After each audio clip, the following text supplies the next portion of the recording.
everything's went good. Everything feels good. I mean, realistically, I think we're just waiting to see what happens tonight.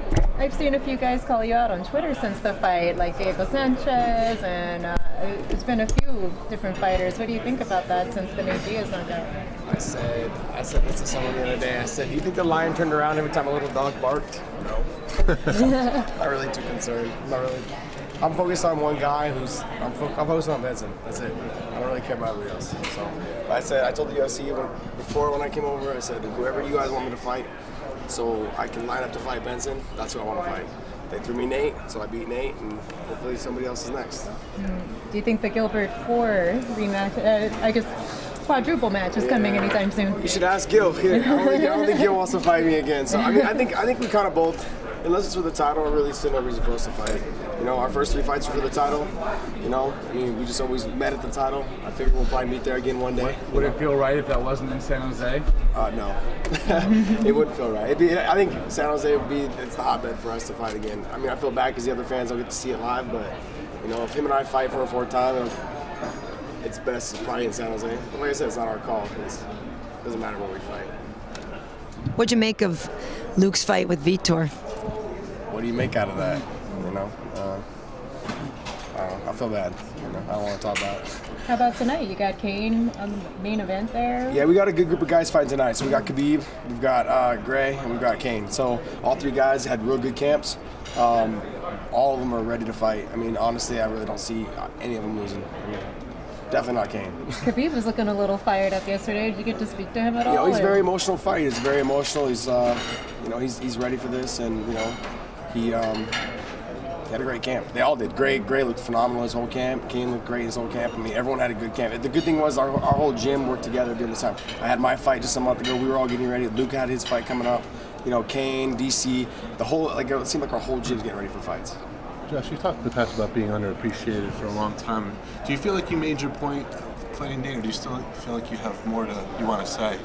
No, I don't have anything to say. Or to prove? I don't need to prove anything. I think my last fight kind of spoke for it.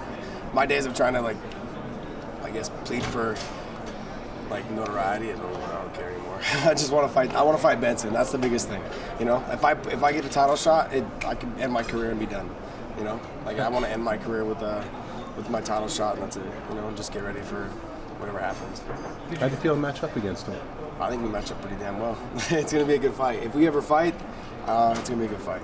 You know, I think you could potentially see something like the Gill and Thompson thing again. You know, like that stylistic. I think we put on a good show. Did you feel any vindication with the win? Because I think for a lot of UFC fans, one of those lasting images is the Yves Edwards knockout, and then you come in, you starch Nate, you make this great kind of reintroduction. You know, you've had time to marinate. How do you feel with that both of them? He's that guy that brought up that fight from like 2004. You're that guy. No, I'm just kidding. No, not really. I mean, honestly, so much time has passed since that. I mean, I really, honestly, it's like, it's in the past, you know. But were you like waiting to like get back to the UFC to be like, you know what, I'm sick of being on the Bob O'Reilly highlight reel. I want to get in there and make my own highlight reel. That'll always be part of the highlight reel, you know. And then, I mean, honestly, now I got my other highlight on there too, so it doesn't really matter. Like I said, it's always going to be there as part of being a fighter. You take chances, you know. You have bloopers in the NFL. It's what it is. You know, there's nothing you can do. You can't change it. You know, you got to get past it. Otherwise, you'll be stuck there, and you know, guys will just start smashing on you. So. I know you're doing some acting. Did you get any more offers after that win? Did your rate go up? Anything like that? We have we have another movie kind of in the works. We're working on it right now to see if it's gonna all come together. Probably not till January. Like I said, I'm really focused on trying to get the Benson fight. You know, I'm not looking at anybody else. I really want that fight. But you know that they're saying that the winner of, you know, TJ and Gray could get next. Yeah, I understand. I know. I'm still not going to stop my pitch. What do you think about Benson as a champion? I mean, he's kind of mostly won everything by decision and very very close decisions. It's hard, you know. I mean, like, you're fighting the best guys every single time, you know. And you can't really expect them to come out there and just dominate everybody. I mean, the other thing is, the rest of us are really good. You know, I mean, we have stacked guys in our division. You know, the heavyweight division's got stacked guys too. But I mean, Kane's just so dominant. You know what I mean? And you know, Anderson, same thing. And it's like. But with our weight class, we've got so many guys, and you guys talk about it all the time. The media talks. It's a stacked division. You know, one guy leaves and another guy comes up. Look at Khabib. No one ever heard of him, and all of a sudden he's just crushing people. So I mean, you're just one fight away from being a footnote, you know? It's sad, but it's true. I mean, these guys are so good, and he's not going to win every fight convincingly. So now how entrenched is Gray at your camp and stuff? And if the opportunity arose for you two to fight each other? I'll stop you before you even get started. Don't ask that question. We are not fighting. Okay? We're friends. We'll be friends after my career. We're not going to fight. You did say earlier, though, you felt like you're going to get news tonight. I mean, I'm talking, yeah, who's next? I'm assuming probably either like, probably Cerrone if he wins. I just beat KJ, so I don't see that happening. You know, obviously everything that happened, like, he's probably getting suspended. Nate's out for I don't know how long because of his suspension or whatever. So I don't really see anybody else in the top 10 that I think they're going to have a fight. Khabib and Gray, we all train together. Yeah. So you're looking at Cerrone as the realistic possibility. Yeah, I think that's the only option they're going to probably maybe give me if he wins tonight. If he doesn't win, then, you know, I've already beat KJ. You like that fight? I don't really care. Like I said, if it gets me 1 shot to the title, you know, it's whoever they want me to fight. Probably gets you a bonus. Yeah, like the bonuses are great. I know that's one thing I really enjoy. But like I said, you know, I'd rather give the bonus up for the title shot. You know, Josh, what did you make of Nate's comments after the fight? I didn't even hear him. I talked to you the other night. And you said you were a little disappointed. I just wanted to tell our cameras, and like, you still feel that way? If you can make out the rambling on what was said, then yeah, I guess. I mean, it is what it is. You know, I mean, he's upset because he lost, and I understand. And it's the fight game, you know. I like the guy. I'm a big fan. I'm a Nate Diaz fan. That's what you told me. You know, yeah. Same thing with Gilbert. I'm fans of all those guys. You know, I love watching them fight, man. Like I tune in to watch those guys fight. Him and Nick, both. You know, so I got no hard feelings. It is what it is. Not a big deal to me. Like I said, I'm not focused on anybody else except for Benson. That's it. Do you like the way Benson fights?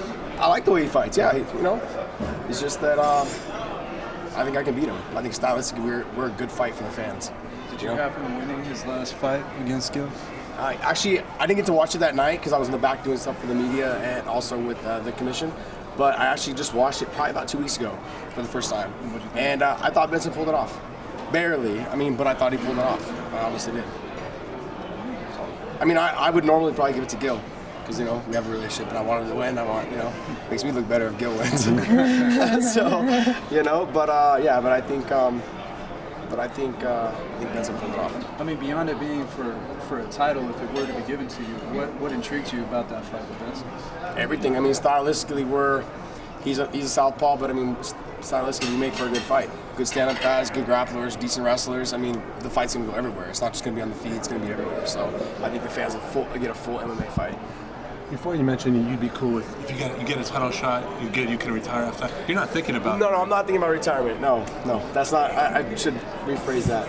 I'm just saying that I feel like I didn't get my title shot back in 2004 when I should have, you know, and just because of the circumstances, you know, the UFC got rid of the weight class after our fight with Yves, and it's just that one thing that has eluded me, and I want that, you know, and so I'm hungry for it, and I really feel that I stamp my name on the Nate Diaz fight, and I feel that there's maybe one fight away, or maybe the next, who knows.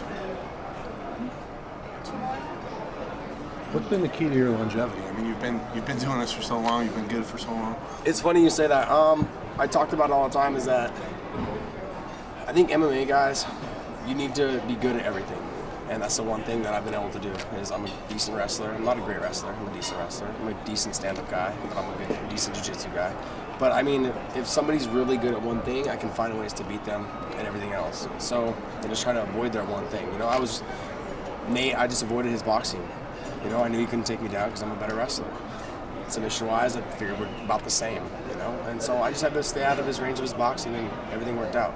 And so I think other guys, I've just focused on making sure that I'm always good. I think as MMA guys, you owe it to your fans, you owe it to the promotion you fight for, to be good at everything, not just a grinder, not just someone who lays on you, not someone who just boxes. You as a fan, or as a fighter, you need to give the fans what they deserve, and that means be a mixed martial artist, do everything well. What's the thing you need to take away from Benson then? Honestly, there's really nothing I can take away from him. That's why he's that step that I am. You know, I feel like we're well-rounded in everything. We're not great at anything. We're just good at all of them, and it makes for great fights. Josh, since we're on the topic of longevity of career, so what are your thoughts on TRT? I don't really care. Yeah, I figure if my body can't produce it, then I don't need it. So, but it's not. everyone's different, you know. If it's legal, use it. I don't care, you know. It's up to you on what you want to do with it. Like, you know, it doesn't make you a better fighter. It just makes it easier I believe, for you to get through your camps, you know. And if there was a way for it to be regulated during your camp, I think that some people maybe are overusing it during camp, and then like the last 2 weeks, you know, they could probably dial it down, you know, so they can pass their test or do whatever. So I just think there needs to be more regulation on it if they're going to use it. Maybe just random drug testing during your camp. Personal preference? Will we ever see you explore with it? I'm 34. I could probably explore with it now, but I don't need it. I feel like I don't need it. You know, I mean, my camps have been better as I got older. So just learning how to use your body and take care of yourself. That's the best thing. Thanks, Josh. Thanks, guys. Appreciate it.